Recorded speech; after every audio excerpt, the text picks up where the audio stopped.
because I had such supportive parents that made me feel so smart that when I was a little kid, I thought I really knew everything. And I started rolling my eyes so early. I know everything. By preschool, I was like, duh, I know.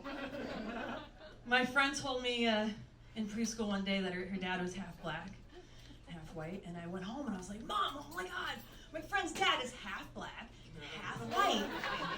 She's like, that's not how that works. And I was like, you don't know. She told me. I know.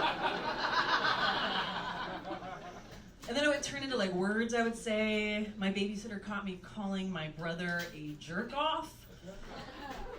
And she had explained that's not just a really bad jerk, which is what I thought.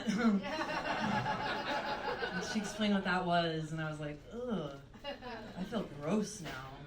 Knowledge is making me feel gross.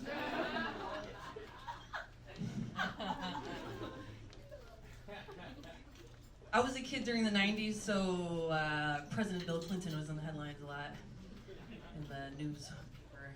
And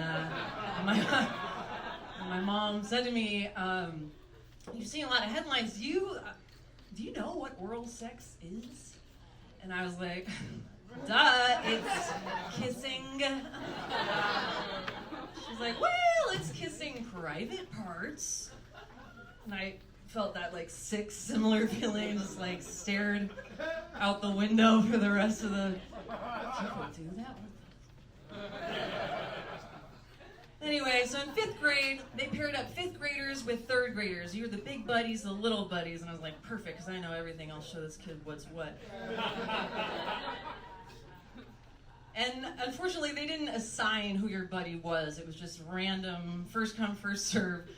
Not great for kids in social anxiety situations. And when I was 10 years old in 5th grade, I was probably this tall, right here. I was big and slow in the back. They made us run laps outside. I'd come back like an hour later. And the principal looked at me like, you're red. So anyway, I'm in the back of the line. All the little girls in class got all the little girls, with their big bows, and they're all together. And all the boys got the little boys, and then they all have their matching bowl cuts, 95.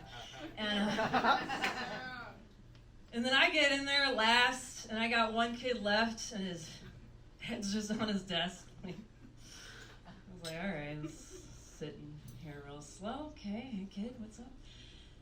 Teacher's like, okay, tell your buddy something about yourself. And I go, well, I love dogs, and I actually had one last year, but they took it away from me. It's really sad. It's really sad they did that to me. And then he says, oh yeah, well, I have cancer. And then I said, no, you don't. He's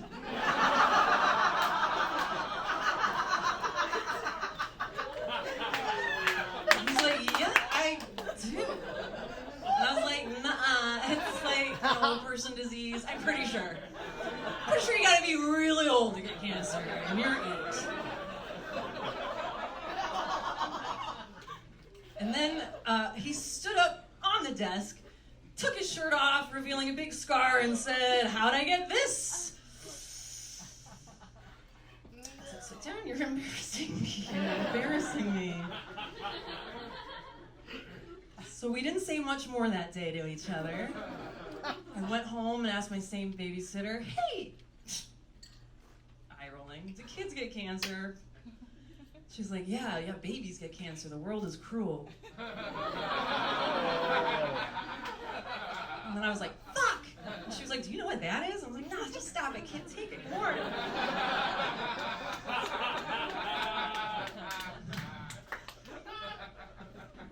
I got back, we had met our buddies maybe once a month, and I was so ashamed to admit that I was wrong. Luckily, he wasn't there that day. I don't know.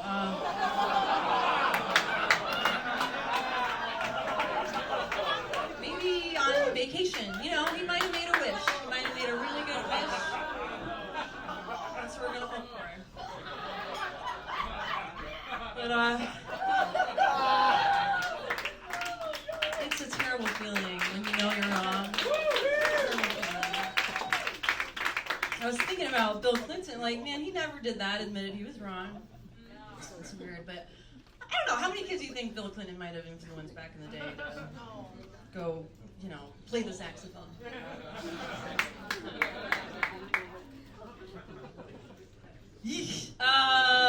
So that's that. I don't know, I learned at 10, like, you gotta admit when you're wrong, and our government never learned that. It's wild, I don't know why, yeah, anyway, too dark, going too dark.